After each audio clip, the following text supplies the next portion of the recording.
ආයුබෝවන් ඔබ සියලු දෙනාටම වර්තමානයේ වෙනකොට අපේ ජීවිත බොහෝ සෙයින්ම වෙනස් වෙලා තියෙනවා. ගෝලීය කොරෝනා වසංගත තත්ත්වයත් එක්ක හොඳින් සටන් කරන්නට නම් ඔබ සතුව ඉතාමත්ම හොඳ දැනුමක් තිබිය යුතුයි. ස්වයං නිරෝධායනය එහෙම නැත්නම් self quarantine. මේ කටයුත්ත පිළිබඳව ඇයි ඔබ අවධානය යොමු කළ යුත්තේ? පහුගිය කාලය පුරාවටම ඔබ අවධානය යොමු කළා නම් විදේශීය පුවත් සේවා පිළිබඳව ඔබට අහන්න දකින්න ලැබෙන්නේ නැති ඒ සංවර්ධිත රටවල්වල පවා රෝහල්වල ධාරිතාව ඉක්මවා ගියයින් පස්සේ ඔවුන් තමන්ගේ කොරෝනා රෝගී තත්ත්වයන්ට ලක් වූ පුද්ගලයන්ට එහෙම කිව්වා. අපිට අපේ රෝහල් වලට ඔබ ඇතුළත් කර ගැනීමට හැකියාවක් නැහැ. ඒ නිසා ඔබ ආරක්ෂිතව ඔබේ නිවසේම රැඳෙන්න. ස්වයං නිරෝධායනය කරන්න. අපේ රට සංවර්ධනය වෙමින් පවතින රටක්. අපේ රටේ සෞඛ්‍ය පහසුකම් සීමිතයි.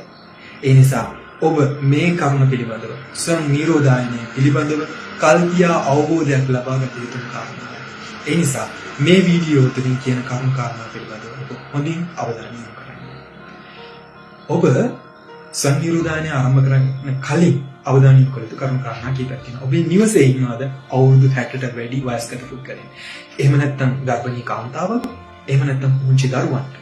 එහෙමත් නැත්නම් දීර්ඝ කාලීනව ප්‍රතිකාර ලබන රෝගීෙක් සිටිනවා.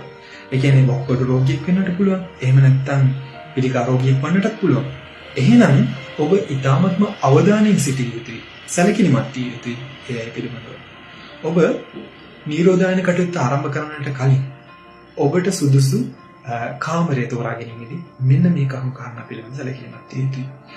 ඒ කාමරයෙන් හොඳින් වාතාශ්‍රය සැපෙන කාමරයක් විය යුතුයි. ඒ වගේම වැසිකිලි පහසුකම් ඒ වගේම ඔබට ස්නානය සඳහා පහසුකම් ඇති කාමරයක් නම් වඩාත් හොඳයි. ඒ වගේම තමයි ඔබට අත්ත සේදීමේ පහසුකම ඒ කාමරය තුළදී තියෙනවා නම් ඉතාමත්ම වටිනවා. අපි දන්නවා අපේ සමාජයේ විවිධ තරාතිරම් වල පුද්ගලයන් වාසය කරනවා.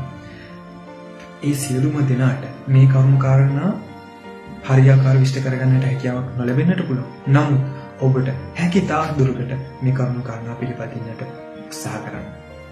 ඔබ ස්වයං නිරෝධායනය කරනකොට අපි පවසන ප්‍රධාන කරුණු තුන. ඒ කියන්නේ සමාජ දුරස්ථකරණය, මීටරයක දුර පවත්වා ගැනීම, ඒ වගේම මුඛාවරණ පැනදීම සහ අත්සේදීම කියන කරුණු කාරණා තුන නිරන්තරයෙන්ම පුරුදු පුහුණු කළ යුතු කාරණා.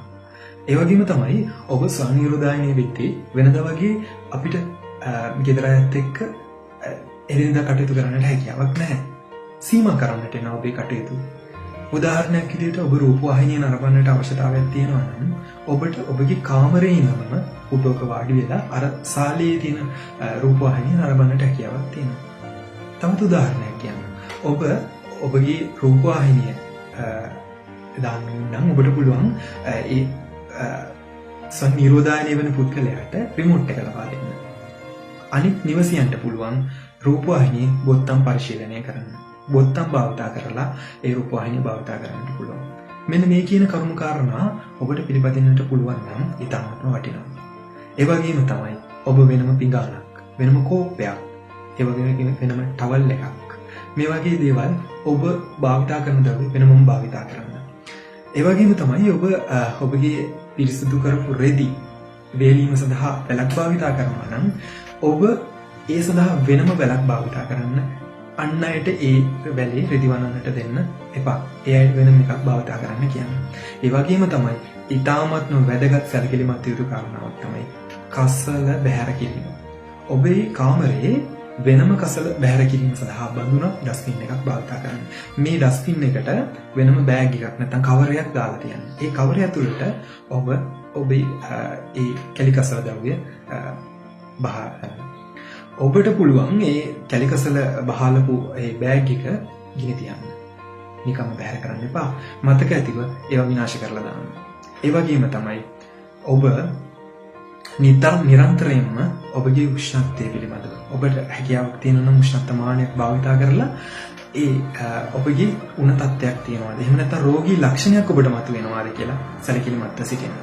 ඔබට මේ කාලය තුළදී යම් රෝගී තත්ත්වයක්, රෝග ලක්ෂණයක් ඉස්මතු වුණොත් වහාම 1390 අංකයට අමතන්න. එහිදී ඔබට පුළුවන් 1390 අංකය යන තීමෙන් වෛද්‍ය උපදෙස් ලබා ගන්න. ඉන් අනතුරුව ඔබට පුළුවන් ගිලන් රට සේවයක් ලබා ගන්න.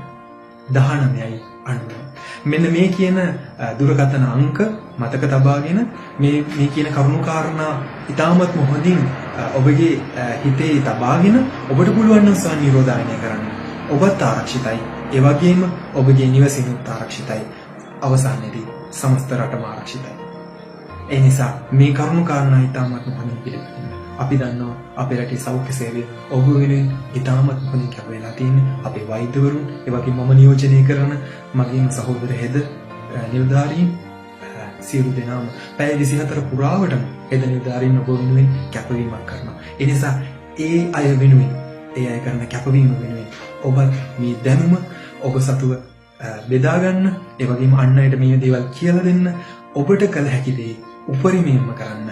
අපේ රට මේ කොරෝනා වෛරසයෙන් මුදා ගැනීම සඳහා ඔබට දිය හැකි උපරිම දායකත්වය ලබා දෙන්න. අපිට මේ ජයග්‍රහණය කළ හැකි.